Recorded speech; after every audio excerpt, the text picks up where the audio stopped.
عبداللہ بن عمر رضی اللہ عنہ سے مروی ہے، انہوں نے کہا کہ ایک آدمی نبی صلی اللہ علیہ وسلم کے پاس آیا اور کہا، اے اللہ کے رسول، کون سا شخص اللہ کو زیادہ محبوب ہے اور کون سا عمل اللہ کو زیادہ پسند ہے؟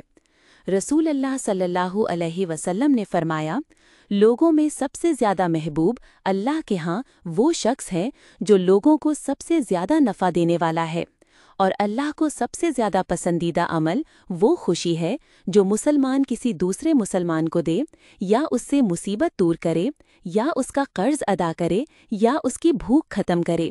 اور اگر میں کسی بھائی کے ساتھ اس کی ضرورت پوری کرنے کے لیے چلوں تو یہ مجھے اس مسجد یعنی مسجد نبوی میں 1 ماہ اعتکاف میں بیٹھنے سے زیادہ محبوب ہے۔ جس شخص نے اپنا غصہ روکا، اللہ تعالیٰ اس کے عیوب پر پردہ ڈال دے گا۔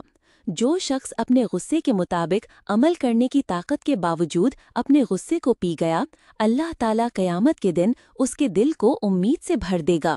اور جو شخص اپنے بھائی کے ساتھ اس کی ضرورت پوری ہونے تک اس کے ساتھ چلا تو اللہ تعالیٰ اسے اس دن ثابت قدم رکھیں گے جس دن قدم ڈگمگا رہے ہوں گے۔ اور یقیناً بد اخلاقی عمل کو خراب کر دیتی ہے، جس طرح سرکہ شہد کو خراب کر دیتا ہے۔ یہ چند لمحے آپ کی آخرت سنوار سکتے ہیں۔ سبسکرائب کیجیے اور نیکی پھیلانے والوں میں شامل ہو جائیے۔